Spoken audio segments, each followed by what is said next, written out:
West Bengal থেকে সোজা হায়দ্রাবাদ কিভাবে এসেছি সেই ভিডিও তো আমি তোমাদের সাথে আগেই শেয়ার করেছি। যারা ভিডিওটি দেখোনি তারা আগের ভিডিওটি দেখে আসো, আশা করি খুব ভালো লাগবে। তো আজকের ভিডিওতে শেয়ার করব হায়দ্রাবাদ শহরের দক্ষিণে অবস্থিত গোলকুন্ডা ফোর্ট, যা প্রায় 500 বছর আগে স্থাপিত হয়েছিল। এই যে ফটোগুলো তোমাদের সাথে শেয়ার করছি, এগুলো তো এতদিন ইতিহাসের পাতায় দেখেছিলাম, আর এখন চোখের সামনে দেখে তো ভীষণ এক্সাইটিং লাগছে। আর এই যে দেখো, দুর্গের চারপাশে এমন ভাবে দেওয়াল বানানো হয়েছে, বোঝাই যায় না যে ঢোকার রাস্তা কোথায়। ফাইনালি আমরা গোলকুন্ডা ফোর্টের গেটে চলে এসেছি। পার পার্সন টিকিট ছিল 25 টাকা করে। আর এই যে দরজা, এইটা ছিল 25 ফিট লম্বা আর 13 ফিট মতো চওড়া। এটাকে বলা হয় ফাতে দরজা। এইবার দেখো, এখান থেকে পুরো ভিউটা দেখা যাচ্ছে। আর আমরা এখন যাব এই যে সবচাইতে উঁচু এই জায়গাটায়, যার জন্য আমাদেরকে 1000টা সিঁড়ি বেয়ে উপরে উঠতে হবে। জানো তো, এই দুর্গটি 400 মিটার উঁচু পাহাড়ের উপর বানানো হয়েছে। এই দুর্গে ওঠার একটা অংশ ধ্বংস হয়ে গেছে অবশ্য,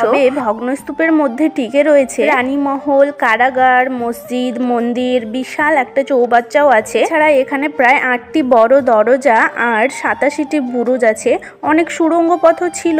আবার শুনেছি ভারত বিখ্যাত কোহিনুর হিরে, সেটাও নাকি এই দুর্গেই ছিল। এই যে দেখো, একদম দুর্গের সবচেয়ে উঁচু অডিয়েন্স হলে আমরা পৌঁছে গেছি। এখান থেকে পুরো ভিউটা দেখো, মনে হচ্ছিল পুরো হায়দ্রাবাদ শহরটাকেই এখান থেকে দেখা যাচ্ছে। আর এই জায়গাটা তো আমরা অনেকেই দেখেছি ইতিহাসের প্রথম পাতাতেই, আমাদের ফ্রন্ট পেজেই এইটা ছিল। আর হ্যাঁ, এই দুর্গের পরিধি ছিল প্রায় 11 কিলোমিটার আর উচ্চতা ছিল 1819 মিটার। আর হ্যাঁ, আমার ভিডিও তোমাদের কেমন লাগছে জানি, ওর ভিডিও ভালো লাগলে লাইক কমেন্ট শেয়ার করো। ভিডিওতে তোমাদের সাথে শেয়ার করব লুম্বিনী পার্ক, হুসাইন সাগরের উপর অবস্থিত 8 ফিট অর্থাৎ 18 মিটার লম্বা বৌদ্ধ স্ট্যাচু। তাছাড়াও এর সাথে সাথে শেয়ার করব তোমাদের সাথে হায়দ্রাবাদ অ্যাসেম্বলি। ভিডিও দেখার জন্য তোমরা পেজটিকে অবশ্যই ফলো করো, আর যারা ইউটিউব থেকে দেখছো চ্যানেলটিকে অবশ্যই সাবস্ক্রাইব করে দিও।